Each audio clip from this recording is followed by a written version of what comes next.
మన దేవుడును స్తుతులకు పాత్రుడైన యేసుక్రీస్తు వారి ఉన్నత నామములో బైబిల్ సీక్రెట్స్ వీక్షకులందరికీ మా వందనాలు. ఈ రోజు ఈ వీడియో ద్వారా మదర్ తెరీసా యొక్క జీవితాన్ని గురించి మనం తెలుసుకుందాం. మదర్ తెరీసా ప్రపంచానికి శాంతి, ప్రేమ అనే అమృత భాండాగారాన్ని అందించిన అమృతమూర్తి. తనకు ఒక దేశం, మతం, ప్రాంతం అని లేదు. విశ్వ ప్రేమ ఆమె ఆశయం.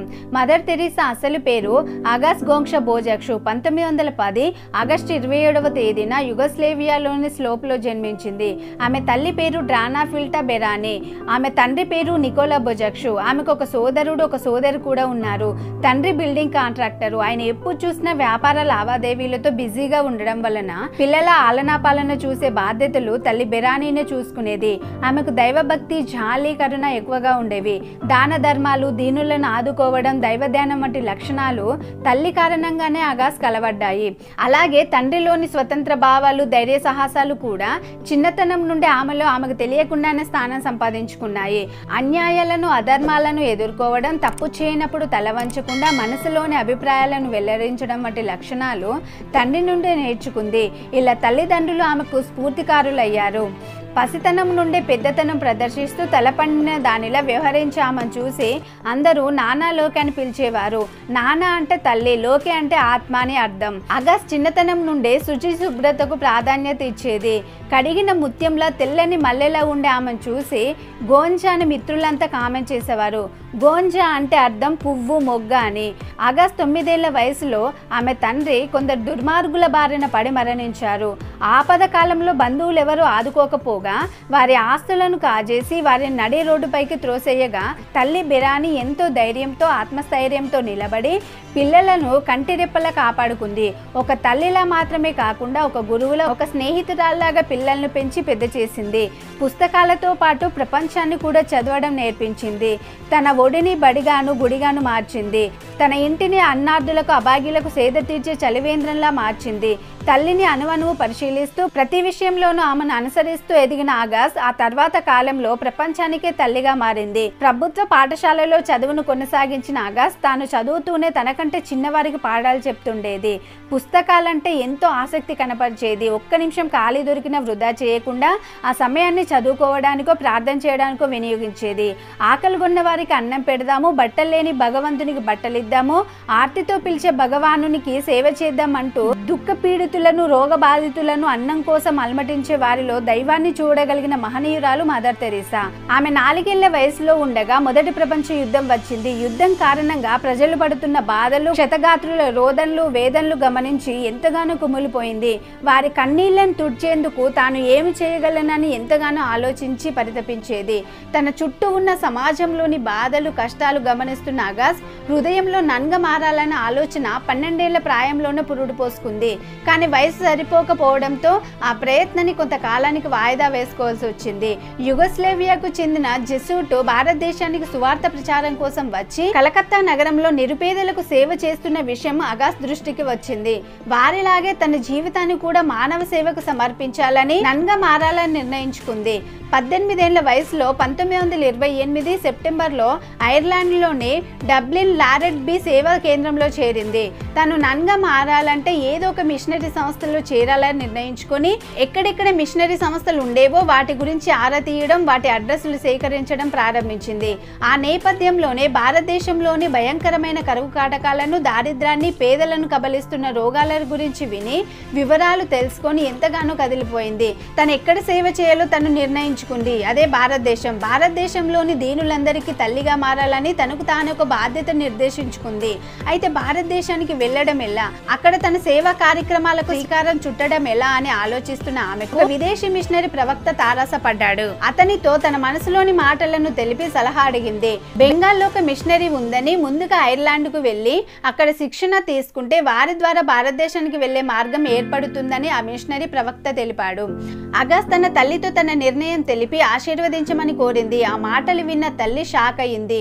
ఎంతగానో బాధపడింది. మొదటిగా అనుమతించడానికి ఆ తల్లి హృదయం ససమీరా అంది. కానీ తన బిడ్డ మానవ సేవే మాధవ సేవగా ఎంచుకొని తద్వారా ప్రభువునకు తన జీవితాన్ని అంకితం చేయబోతుందని గ్రహించి నిండు మనసుతో దీవించి సాగనంపింది. అగాస్ తన తల్లిని చూడడం అదే చివరిసారి. తల్లి నుండి సెలవు తీసుకుంటున్న ఆ బిడ్డను చూసి నింగి నీల గాలి వెలుతురు కన్నీరు పెట్టుకున్న గడియ అది. అగాస్ శిక్షణ డార్జిలింగ్ లో ఉన్న లొరేటా నొనాటియాలో జరిగింది. ఆ శిక్షణ సమయంలో ఒక ఫ్రెంచ్ నన్ అగాస్ ని ఎంతగానో ప్రభావితం చేసింది. చిన్న వయసులోనే చనిపోయిన ఆ నన్ను 1927లో సిద్ధస్త్రీగా ప్రకటించి సెయింట్ తెరీసా ఆఫ్ లిసోన్ అనే బిరుదును కూడా ఆమెకి ఇచ్చారు. ఆమె ప్రార్థన కారణంగా పరిపూర్ణతను స్ఫూర్తిని పొందినట్లు భావించిన అగాస్ తన పేరును మార్చుకొని ఆ సిద్ధస్త్రీ పేరును తన పేరుగా పెట్టుకోవాలని నిర్ణయించుకుంది. అప్పటి నుండి అగాస్ అనే ఆమె అసలు పేరును తెరీసాగా మార్చుకుంది. తాను అనుకున్న లక్ష్యం ఒకటి, చేస్తున్న ఉద్యోగం మరొకటి. ఇవి మదర్ తెరీసాను ఉక్కిరి బిగిరి చేశాయి. తాను అనుకున్న దారిలో ఎందుకు నడవలేకపోతుందో అని అనుక్షణం మదన పడేది. ఇల్లు వదిలి బయటకు వచ్చిన ఆ మాతృమూర్తి తాను చేరాల్సిన గమ్యం వైపు దృష్టి సారించాల్సిన సమయం ఆసన్నమైందని గ్రహించింది. అందుకే దీనులకు సేవ చేయాలనే తన తపన వైపునకు పరుగులు పెట్టింది. డార్జిలింగ్ లో శిక్షణ పూర్తయిన తర్వాత ఆమెను కలకత్తాలోని సెయింట్ మేరీ స్కూల్ కు టీచర్ గా పంపించారు. ఒక టీచర్ గా ప్రిన్సిపల్ గా స్కూల్లో 17 సంవత్సరాలు పనిచేశారు ఆమె. తాను రోగులకు దీనులకు సేవ చేద్దామని ఇల్లు వదిలి వస్తే ఇలా ఉపాధ్యాయురాల్లాగా మార్చారేమిటి? తన లక్ష్యం ఇది కాదే, తను చేయవలసింది ఎంతో ఉందే. అన్నార్థులకు, అభాగ్యులకు, విధి వంచితులకు సేవ చేసే భాగ్యాన్ని ఆ ప్రభువు తనకు ఎప్పుడు కల్పిస్తాడని ఎంతగానో మదన పడిపోవడం ప్రారంభించింది ఆమె. 1946లో తెరీసాకు టీబీ సోకిందన్న సందేహంతో చికిత్స కోసం ఆమెను డార్జిలింగ్ కు పంపించారు మిషనరీ పెద్దలు. ఆ ప్రయాణంలో రైల్లో వెళ్తుండగా ఇంకా ఎన్నాళ్ళు ఇలా ఆలోచిస్తుంటావో, వీధి బాలలను, బీదరికంలో అలమటిస్తున్న నిరుపేదలను, రోగ పీడితులను ఆదుకోవడానికి నడుం బిగించు అని దేవుడు తనతో మాట్లాడుతున్నట్టు గ్రహించింది.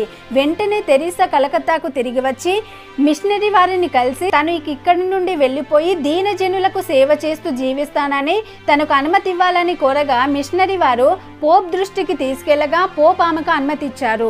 1952లో కలకత్తాలో ఒక వీధిలో బోరున వర్షం కురుస్తున్న రోజున నేలపై బడి మృత్యుతో పోరాడుతున్న ఒక స్త్రీని తెరీసా చూశారు. వెంటనే ఆమెను చేతులతో ఎత్తుకుని సమీపంలోని ఇంటి వరండాలోకి చేర్చారు. ఆ స్త్రీ తెరీసా చేతిలోనే ప్రాణాలు విడిచింది. అయితే చనిపోయే ముందు ఆ స్త్రీ పెదాలపై ఒక చిరునవ్వులింది. ఆఖరి క్షణాల్లో తనను రక్షించే ఒక వ్యక్తి ఉన్నారని తృప్తితో చనిపోయింది. ఈ సంఘటన నిర్మల్ హృదయ అనే సంస్థ ఏర్పాటుకు తెరీసాకు ఎంతో ప్రేరణ కలిగించింది. మృత్యువుకి చేరువవుతున్న వారికి ఆశ్రయం ఇవ్వడం కోసం కలకత్తాలో ఒక ఇల్లుని ఇమ్మని అధికారులను కోరారు. వారు కాళీమాత ఆలయ దరిలో కారిబారిలోని ఇంటిని ఇచ్చారు. ఆ ఇంటికి నిర్మల్ హృదయ అని పేరు పెట్టి దాన్ని ఒక దేవాలయంగా చూసుకున్నారు. ప్రపంచంచే వెలివేయబడి వదిలివేయబడిన అనాథలకు, ఆర్తులకు నిర్మల్ హృదయలోని సిస్టర్స్ ఆశ్రయం ఇచ్చి ఆదరిస్తారు.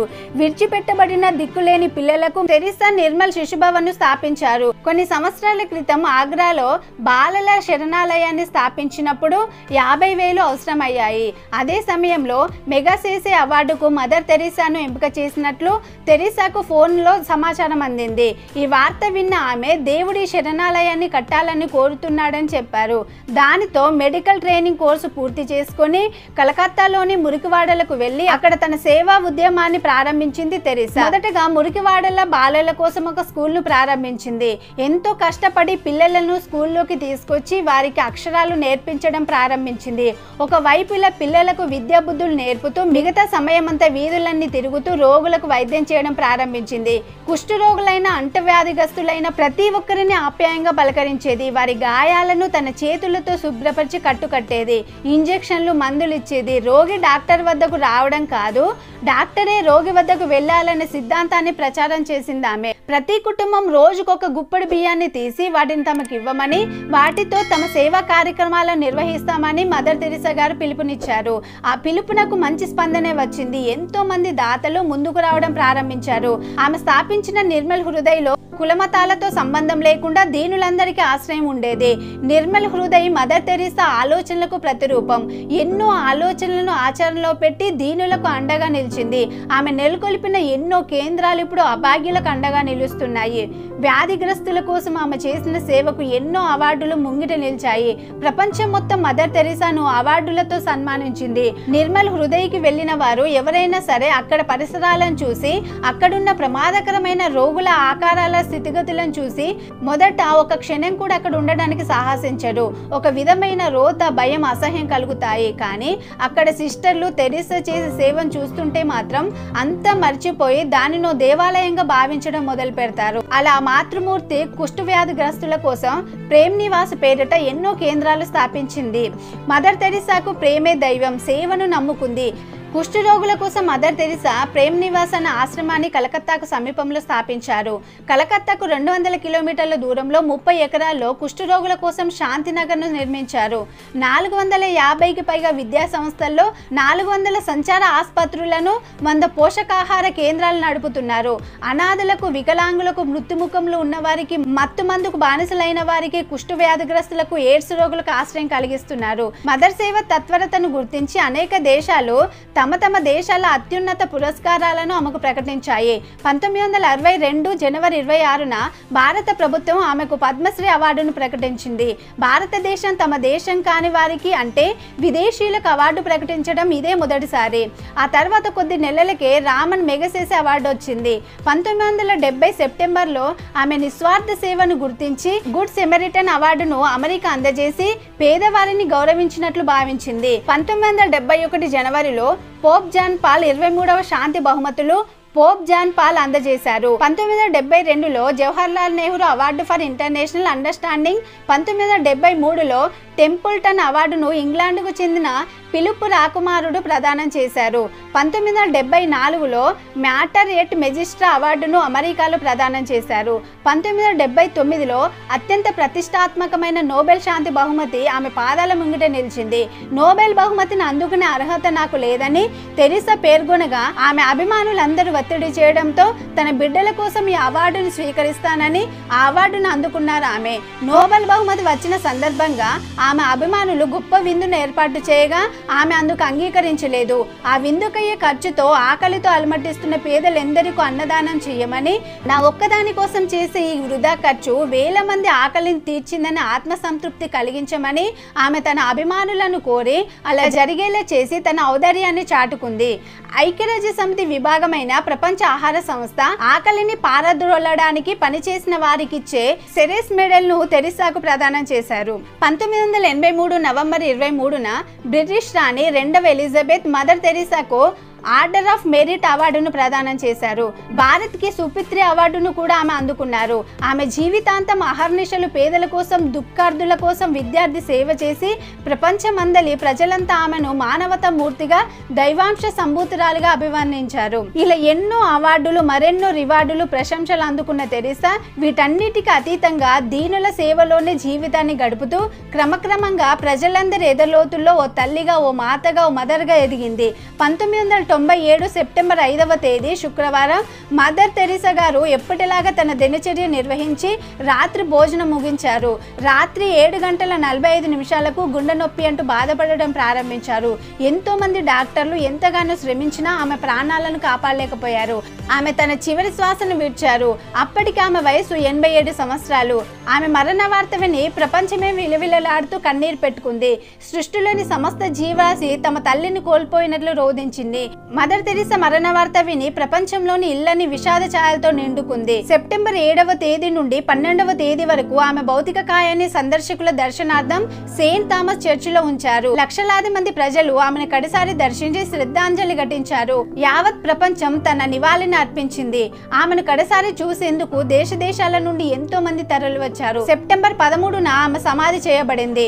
నేను మిమ్మల్ని ప్రేమించినట్లుగానే మీరు ఒకరినొకరు ప్రేమించుకోండి అనే వాక్యాలు ఆమె సమాధిపై రాయబడ్డాయి. యావత్ ప్రపంచానికి అమ్మగా, ఎందరో దీనులకు సేవ చేస్తున్న తల్లి విశ్వమాత మదర్ తెరిసా, మాతృమూర్తి లాంటి మదర్ తెరిసా దారిద్ర్యంలో మగ్గుతున్న వారిని దరిచేర్చి కాపాడింది. అన్నార్థులకు అన్నం పెట్టింది. రోగ పీడితులకు మందులిచ్చి రక్షించింది. మరణశయ్యపై ఉన్న వారికి నువ్వు దైవ సన్నిధికి వెళ్తున్నావు, దిగులు పడకు, బాధపడకు, ప్రశాంతంగా ఉండని ధైర్యం చెప్పింది. ఒక్క మాటలో చెప్పాలంటే అమ్మలకే అమ్మ మదర్ తెరిసా. మనం కూడా ఆమె నడిచిన చూపిన క్రీస్తు ప్రేమను, మార్గాన్ని మాదిరిగా తీసుకొని మన నడవడికలో క్రీస్తును మాదిరికరంగా ప్రపంచానికి కనపరుద్దాం. దేవుడు మిమ్మల్ని దీవించును గాక. ఆమేన్.